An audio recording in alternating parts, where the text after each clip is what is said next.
নির্দিষ্ট কিছু বিপদ কিভাবে দূর হবে, প্রায় এক বছরের বেশি সময় ধরে সবর করার চেষ্টা করছি। আল্লাহর কাছে দোয়া করে যাচ্ছি, তবুও বিপদটা যেন রয়েই গেছে।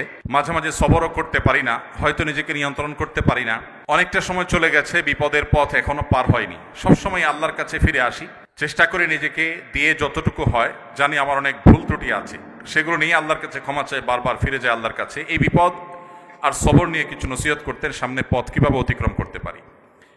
আমি আমার বক্তব্যে বলেছি, মানব ইতিহাসের সবচাইতে বিপদগ্রস্ত মানুষটির নাম মুহাম্মদ সাল্লাল্লাহু আলাইহি সাল্লাম। মুহাম্মদ সাল্লাল্লাহু আলাইহি সাল্লামের চাইতে বেশি বিপদ সংকুল ছিল এরকম কোন মানুষের জীবন আপনি দেখাতে পারবেন না। এটা আমার বক্তব্য নয়, খোদ তার বক্তব্য। নবী সাল্লাল্লাহু আলাইহি সাল্লাম বলেছেন, আশাদ্দুন নাসে বালাআন আল আম্বিয়া সুম্মাল আমসাল ফাল আমসাল। সবচেয়ে বেশি বিপদগ্রস্ত ছিলেন, সবচেয়ে বেশি কষ্টে জর্জরিত ছিলেন নবী রাসূলগণ। এরপর নবী রাসূলদের সাথে যাদের যত বেশি সাদৃশ্য, যত বেশি মিল হবে, যাদের মধ্যে নবী রাসূলদের আদর্শ যত বেশি থাকবে, তাদের জীবনে বিপদ তত বেশি আসবে। অনেক মুসলিম বন্ধুরা প্রশ্ন করেন, ইসলাম যদি সত্য ধর্ম হয়, আল্লাহর অস্তিত্ব যদি সঠিক সত্য হয়, নাউজুবিল্লাহ, এরকম প্রশ্ন অনেক মুসলমানের সন্তান করেন, তাহলে মুসলমানরা কেন গোটা পৃথিবীতে মার খাচ্ছে? কেন ফিলিস্তিনেও আমরা দেখি বোমের নিচে মুসলমান? কেন কাশ্মীরেও আমরা দেখি নির্যাতনের নিচে মুসলমান? কেন সিরিয়াতেও আমরা দেখি নির্যাতিতে মুসলমান? কেন ইরাকে আমরা দেখি মার খাচ্ছে মুসলমান? কেন আফ্রিকা আমরা দেখি মার খাচ্ছে মুসলমান? কেন বার্মায় দেখি আমরা মার খাচ্ছে মুসলমান? কেন চায়নার উইঘুরে দেখছি আমরা মার খাচ্ছে মুসলমান? পৃথিবীর যেখানেই মার খাচ্ছে দেখবেন মুসলমান মায়ের নিচে আছে, উপরে মুসলমান নেই। তারপরও পৃথিবী বলবে মুসলমান সন্ত্রাসী। আমাদের অনেক মুসলমানকে তারা কনভিন্স করে ফেলেছে, অনেক মুসলমানের সন্তান কনভিন্স হয়ে গেছে, হ্যাঁ তাই তো, মুসলমানরা অনেক অশান্তি সৃষ্টি করে। দুইটা বিশ্বযুদ্ধ তো মুসলমানরাই করেছিল না? মুসলমানরা না? কত মানুষ মারা গেছে দুই বিশ্বযুদ্ধে? কত মানুষ? 100 মিলিয়নের বেশি মানুষ হত্যা করা হয়েছে দুইটি বিশ্বযুদ্ধে। মুসলমানরা করেছে। মুহাম্মদ সাল্লাল্লাহু আলাইহি সাল্লাম তার আদর্শকে পৃথিবীতে প্রতিষ্ঠিত করতে গিয়ে 27টি যুদ্ধে তাকে সশরীরে অংশগ্রহণ করতে হয়েছে। 27টি যুদ্ধে, 27টি যুদ্ধে তিনি অংশগ্রহণ করেছেন। এই সকল যুদ্ধে যত মানুষ মারা গেছে সবগুলোর যোগফল কত জানা আছে আমাদের কারোর? মাত্র 1000 মানুষ। এর মধ্যে 600 জন বিশ্বাসঘাতকতার অপরাধে দণ্ডিত হয়ে মৃত্যুদণ্ডের মুখোমুখি হয়েছে, আর বাকি 400 মানুষ মারা গেছে 27টি যুদ্ধে। কল্পনা নয়, গল্প নয়, বাস্তব। এই জন্য বলেছি সিরাতের বই খোলেন, বিবেক খুলে যাবে। গোটা পৃথিবীতে ইসলামকে প্রতিষ্ঠা করতে গিয়ে মুহাম্মদ সাল্লাল্লাহু আলাইহি সাল্লাম 27টি যুদ্ধে অংশগ্রহণ করেছেন। সেখানে মানুষ মারা গেছে মাত্র 400। 400 মানুষের জীবনের বিনিময়ে 400 মানুষের মূল্য, এটা দিয়ে গোটা বিশ্বে ইসলামকে প্রতিষ্ঠিত করেছেন মুহাম্মদ সাল্লাল্লাহু আলাইহি সাল্লাম। একটা ইউনিয়ন দখল করতে গিয়ে তো 400 বেশি মানুষ মারা যায়। আজকের পৃথিবীর মানবতার সবক দেওয়া মানুষগুলো পাখির মতো মানুষ মেরে যেখানে সমান করে ফেলছে, সেই মানুষগুলোই আবার মুসলমানদেরকে বলে যে মুসলমানরা নাকি সন্ত্রাসী, মুসলমানরা নাকি পৃথিবীতে অশান্তি সৃষ্টি করছে। অথচ গোটা পৃথিবীর যেখানেই মার চলছে, যেখানেই যুদ্ধ চলছে, আপনি দেখবেন অস্ত্রের নিচে তাকালে দেখবেন মুসলমানের চেহারা। আর কোন ধর্মের মানুষের চেহারা আপনি দেখতে পাবেন না। সে আফ্রিকা থেকে নিয়ে বার্মা পর্যন্ত কোথাও আপনি দেখাতে পারবেন না। যুদ্ধ চলছে আর নিচে মুসলমানের চেহারা নাই, একটা জায়গা দেখাতে পারবেন না। এত কিছুর পরও মুসলমানকে গালি শুনতে হয়। ভাইরা আমার, তো মুহাম্মদ সাল্লাল্লাহু আলাইহি সাল্লাম, তার জীবন ছিল সবচেয়ে বেশি কষ্টের, সবচেয়ে জর্জরিত।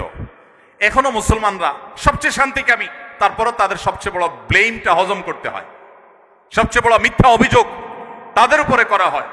অথচ মুসলমানরাই হলেন পৃথিবীর সবচাইতে শান্তিকামী, সবচাইতে শান্তিকামী।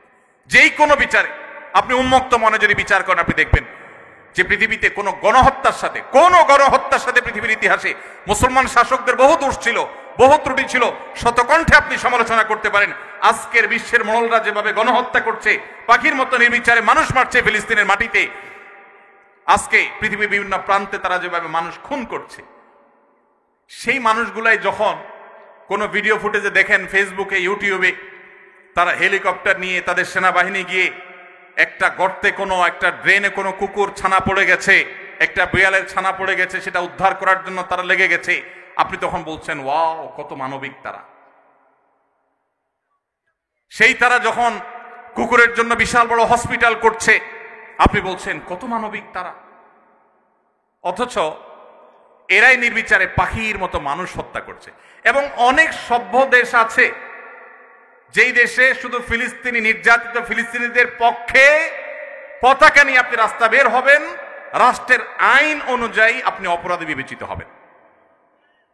এখনো আছে, এই সভ্য পৃথিবীতে আছে। তো যাই হোক, প্রিয় নবী সাল্লাল্লাহু আলাইহি সাল্লাম যে দিন রেখে গেছেন, এখানে মুসলমান কোণঠাসা থাকবে এটাই স্বাভাবিক। আমার কথা কি ছিল সেখান থেকে যে অনেক বন্ধু বলে কেন মুসলমানরা এত মায়ের খাচ্ছে যদি ইসলাম সত্য হয়। হ্যাঁ, ইসলাম সত্য যে তার প্রমাণই এটা যে মুসলমানরা মায়ের খাবে। মুসলমানরা কখনো জুলুম করবে না, জুলুমের শিকার হতে পারে, মুসলমান কখনো জালিমের আসনে যাবে না। ব্যক্তিগত পর্যায়ে মুসলমান জালিম থাকতে পারে, সামষ্টিকভাবে সামগ্রিকভাবে বিশ্ববাসীর উপরে জুলুম এটা ছড়িয়ে দিবে, জুলুমের স্টিম রোলার চালাবে মুসলমানরা সামষ্টিকভাবে, এটা কোনোদিন হয়নি, ইতিহাসে কোনোদিন হবেও না। অতএব যারা মনোবেদনা আছেন, কষ্টে আছেন, বিপদে আছেন, ভেঙে পড়েন যে এত বিপদ কেন, তারা নিজেদেরকে অনেক সময় মনে করেন যে আমি অপরাধী। না, এটা বরং সান্ত্বনার ব্যাপার। যে যত ইমানদার হবে তার জীবনে যত পরীক্ষা আসবে তার থেকে তত কষ্ট করতে হবে এবং কষ্টের মধ্য দিয়ে পার হতে হবে। ইমানদারের সাফল্য হলো যে যত কষ্টই হোক না কেন, একভাবে না একভাবে কষ্ট শেষ হবে। কোনোভাবে যদি শেষ না হয়, মৃত্যুর মাধ্যমে শেষ হবে। এরপরে যদি আল্লাহ তাআলা আমাকে জান্নাত অফার করেন যে বান্দা তুমি অনেক কষ্ট করেছো, তোমাকে আমি জান্নাত অফার করছি, তাহলে আমার সারা জীবনের কষ্টের বিনিময়ে অনন্তকালের জান্নাত পেয়ে গেলে এটা নিশ্চয়ই লাভজনক ডিল। ভাইরা আমার, দুঃখ বা কষ্টে যখন থাকি তখন আমরা সাধারণত এই বিষয়গুলোকে এভাবে অনুভব করতে পারি না, একটু কষ্ট হয়। যখনই আপনি আমি দুঃখে পতিত হব, আমাদের নবীজির কথা স্মরণ করব যে তার চাইতে দুঃখে কেউ ছিল না, সবচেয়ে কষ্টে ছিলেন, কিন্তু তার চাইতে সাকসেসও পৃথিবীতে কেউ ছিল না। ইন্টারেস্টিং বিষয়, সবচেয়ে দুঃখী মানুষ সবচেয়ে সফল মানুষ। কি অর্থে সফল? ওই যে তার মিশনকে তিনি সবচেয়ে ভালোভাবে বাস্তবায়ন করেছেন। প্রথম এবং দ্বিতীয় বিশ্বযুদ্ধের মধ্যে 100 মিলিয়ন মানুষ হত্যা করতে হয়নি। তার আদর্শকে তিনি পৃথিবীতে অত্যন্ত চমৎকারভাবে প্রতিষ্ঠা করে গেছেন, সবচেয়ে শান্তিপূর্ণভাবে, সবচেয়ে কম মানুষের জীবনের মূল্যের বিনিময়ে। অতএব কষ্ট যখন হবে আমাদের সবর করতে হবে ওই কথা চিন্তা করে। আমাদের সমাজে একটা কুসংস্কারচ্ছন্ন বিশ্বাস আছে, উক্তি আছে, এখনো গ্রামে গঞ্জে এমনকি শহরে অনেক মানুষ আছে, কারোর যদি বিপদ আপদ পিছ না ছাড়ে, একের পর এক বিপদ লেগেই আছে। দেখবেন অনেকে কমেন্ট করে, লোকটা কত বড় অপরাধী হলে একটার পর একটা বিপদ লেগে আছে, কত খারাপ মানুষ।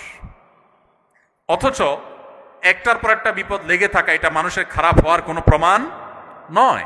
একটা মানুষ ফেরেশতার মতো ভালো মানুষ হয়েও তার উপরে বিপদ হতে পারে, বরং কখনো কখনো লাগাতার এবং ধারাবাহিক বিপদ এটা তার সততার, আল্লাহ ভীরুতার, আল্লাহর নেককার বান্দা হওয়ার প্রমাণও হতে পারে। তো এই জন্য আমরা যারা বিপদগ্রস্ত আছি তাদের জন্য সান্ত্বনা হলেন নবী করিম সাল্লাল্লাহু আলাইহি ওয়াসাল্লাম। আল্লাহ আমাদেরকে ধৈর্য ধারণ করার তৌফিক দান করুন।